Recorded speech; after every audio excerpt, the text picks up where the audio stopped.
What's going on, everybody? Welcome to Loeb's Look Ahead. My name is Max Loeb, aka Loeb's Leads, breaking down the weekend of sports for you here on YouTube. If you're new, make sure you subscribe, join the family Monday through Friday, 6 p.m. Eastern. These videos and live streams are out for you to get all the information you need to look ahead to the sports weekend, as well as recap everything that happened on that current day. Today is Friday, February 28th. I can't believe we're about to say this. We are looking forward to March. We're looking forward to March 1st and March 2nd, Saturday and Sunday. That is what we are looking forward to in this episode. But we also have to talk about our picks for tonight, Friday night, as well as the NFL Combine news, some other general NFL contract news, trade rumors, as well as the NBA and college basketball slates. Tonight, not great college basketball, but over the weekend, we're going to look forward to it. But as always, if you guys are not already following on Pickett, that is where all the picks will always be. Go to the description, click the link there. You join with code LEADS. You get a couple extra bucks to put on a long shot entry of your own just by joining with that code. It is completely free for you. Helps me out a ton. And that is what this show is powered by. Without further ado, let's get into our Friday night picks. We got two very specific things, and it's very easy. If you guys have been following for a minute, you know we do First Basket Friday. We'll show you those in a minute. And Celtics Cavs, guys.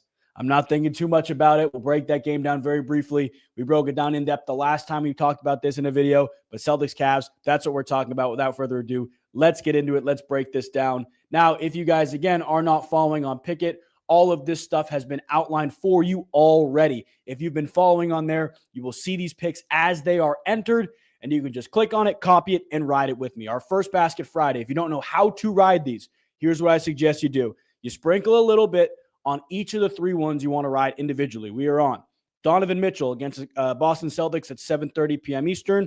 We are on Shai Gilgeous-Alexander against the Atlanta Hawks at 7:30 p.m. Eastern. We are on Jaren Jackson Jr. against the New York Knicks at 8 p.m. Eastern. So you sprinkle a tiny bit on each of those. If one of those hits, you are guaranteed to walk away up money. That's how it works. It's beautiful. If one of them hits, two of them hits, you're going to walk up a little bit more. If all three hit, you just sprinkle a tiny bit, like if you're doing a little pinch of salt, a grain or two on all three of them to hit, you're going to walk away rich. Look at this, 17,684 if you guys are watching on the YouTube. 17,684. That is what it looks like right now, guys. Highly suggest you go follow on Pickett so you don't miss any of this stuff. And we are on the Boston Celtics. It's a pick 'em in this game. I got them to win by at least a point. It's a pick 'em. You do whatever you want. Highly suggest you get on the Celtics, though, at home, even without Drew Holiday, at home, off a tough loss to Detroit. I know the Cavs have had 2 days off, which is going to help them, will help the health of their team. But I don't know, guys. I am not fading the Celtics to have played well against the Cavs this year at home. I can't go against home team off a tough loss, too. I just can't do it. I can't do it. Jason Tatum's playing too well. I can't confidently do it. But that is what we're on for tonight. Before we look to the NBA weekend slate, the college basketball weekend slate, we do want to break down some NFL news for you guys. The most important piece of news today, the quarterback carousel, is not ending by any means, but Matthew Stafford is officially going back to the Los Angeles Rams. If you missed it, the numbers for the contract have not been announced yet, have not been decided yet, but the numbers for the contract for Matthew Stafford are less than what they would have been with the Giants, with the Raiders. He's taking less money to stay. The Raiders, I get it, right? Not a ton of infrastructure around there. A good market, but not New York, right? Whereas the New York Giants, you have Malik Neighbors. You have what I think is a solid offensive line when healthy. You have the 3rd overall pick. Basically, the Giants had an offer for Matthew Stafford to get paid the money he wanted. Probably would have worked out a trade with the Rams to physically get Matt Stafford. And he said, no, I'm staying because I like the infrastructure here a little bit more than New York, and I'd still take less money to do it. That was the reality that whole thing came to, right? Matthew Stafford wanting money. That's why this whole trade rumor started. He said, I want more money. The Rams were like, okay, go see what you're worth. He found out he was worth more than what the Rams were, number one, paying him, and number two, were willing to pay him down the line. And he still went back for less because he didn't like what the other teams offered. That says a lot about the New York Giants and the Las Vegas Raiders. that says a ton about those two teams. Quarterbacks are not going to want to play there. On the Giants end, and I guess the Raiders end, but the Giants end much more seriously. They are more interested in Aaron Rodgers. Aaron Rodgers, personally, I think he was better than a lot of people will give him credit for last year, but getting to the very, very end of his career, his best football is behind him. Can he be a serviceable starting quarterback? Absolutely. He was last year, top 20 quarterback, in my opinion, last season. But is that your long-term answer? Is that your long-term answer? If you're the Giants, especially, how do you rationalize that and then not drafting a rookie quarterback? I think there's a world where they sign Rodgers and draft a quarterback, either at 3 or trade up to 1 and do it. That's where I think the Giants are. But I am genuinely afraid for this New York Giants team. I do not know what they're doing at the quarterback position.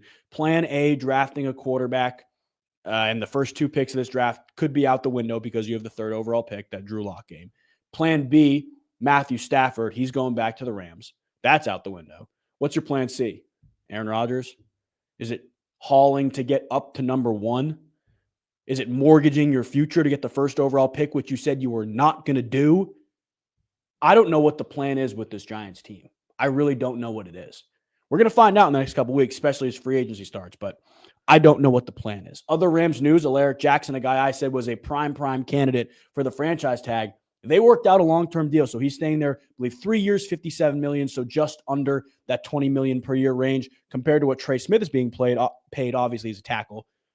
Alaric Jackson as a tackle, Trey Smith as a guard. It's less, but it's more security. We talked about that yesterday with Trey Smith, right? People want security. People want to get paid a little bit less, even if it means longer term. So I think that's a very good deal for the Rams. And I think if you're Matthew Stafford, you are looking at this happen. Oh, my tackle's back. Obviously, Puka Nacua is there. Cooper Kupp's not going to be. But my tackle's back. I am in the best place I could be in terms of the talent around me. I'm happy. And that's part of the reason why Matthew Stafford came back. I'm sure the Rams informed them, we're not franchise tagging Alaric. We are keeping him here for the long haul. He probably loved that. That was part of their meeting today, Friday, whenever you're seeing this. And that was the reality of it. Matt Stafford, the trade rumors were very real. It was real he would have been somewhere else. But it was never real that the Giants or the Raiders or the Browns or the Steelers had better infrastructure than the Rams did.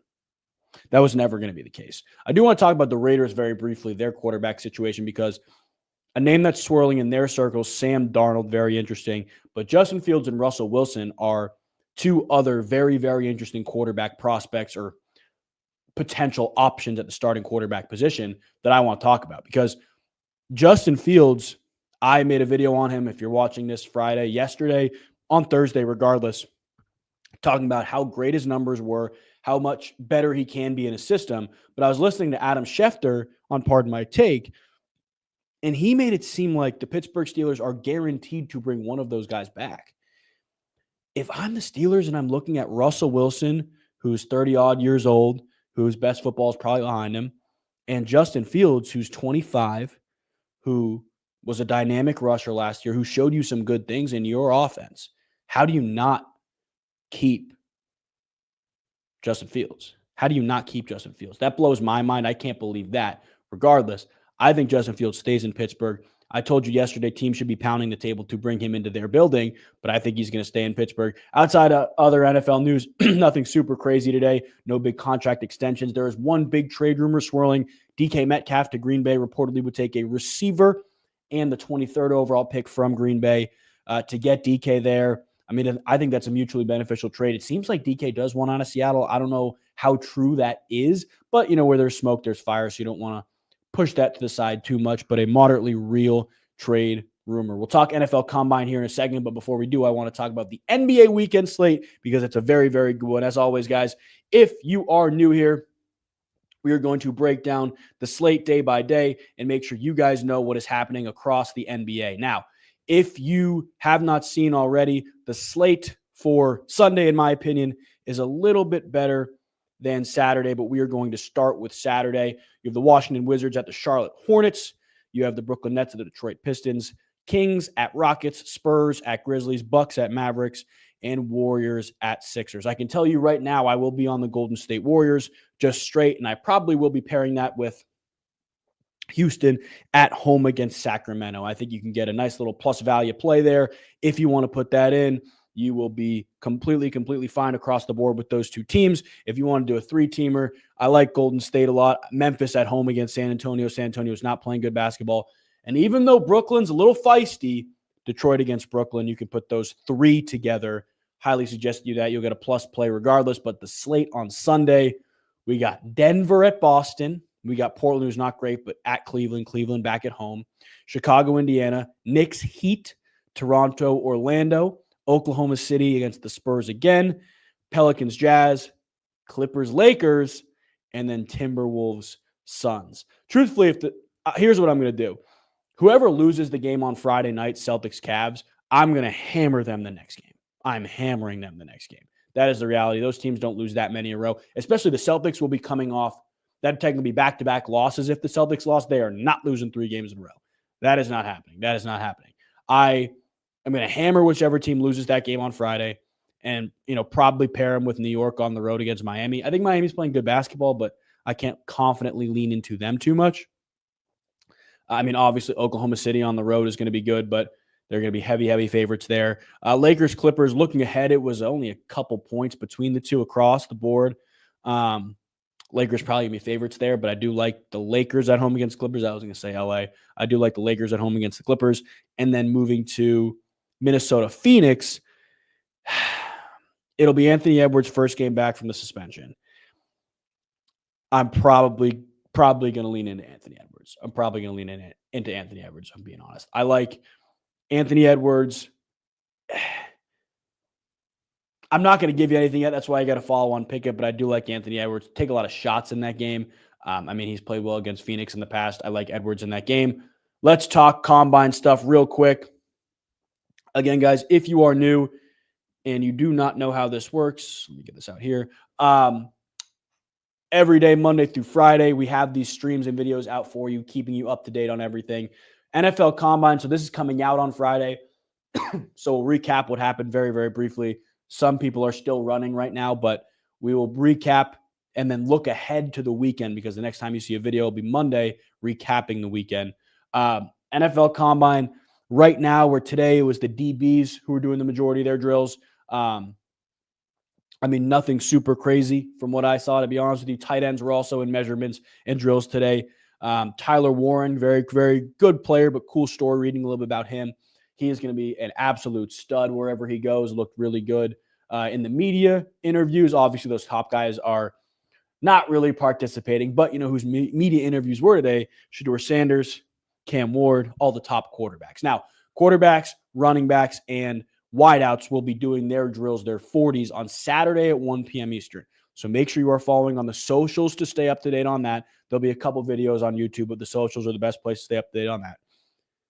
Isaiah Bond said he was going to break the record. He said he was going to run a 4.1.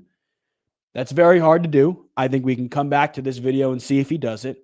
But Isaiah Bond, Alabama to Texas, speedster, if you don't know him, very good player. Don't think he'll crack the first round. But we saw what happened last year with Xavier Worthy. He set that combine record, and you started to take him a little bit more seriously because of the raw speed that he had. Personally, I think Friday, DB, biggest day in terms of evaluation for players. Obviously, quarterbacks don't really throw. The big ones, at least, don't really throw. Running backs, you can get a sense of how they move regardless on tape. You can watch them bench and you can watch them run. But I think DBs and receivers are the two biggest. I'm going to be locked in on those receivers tomorrow, seeing if there's anybody who shows enough athletic prowess to bump themselves up around in the draft. It happens every single year where there are absolute freaks who overperform at the combine and bolster their draft status 30-plus picks. It happens every single year. You got to make sure you are watching if you are not already. 1 p.m. Eastern. Again, follow the socials to stay up to date on that stuff. At Lobes Leads in the description. You can see it on the screen as well. But that is what I'm watching, 1 p.m. Eastern. Then Sunday, it's the offensive line drills. If you like to watch the big guys move, suggest you watch. But O-line interviews will be Saturday.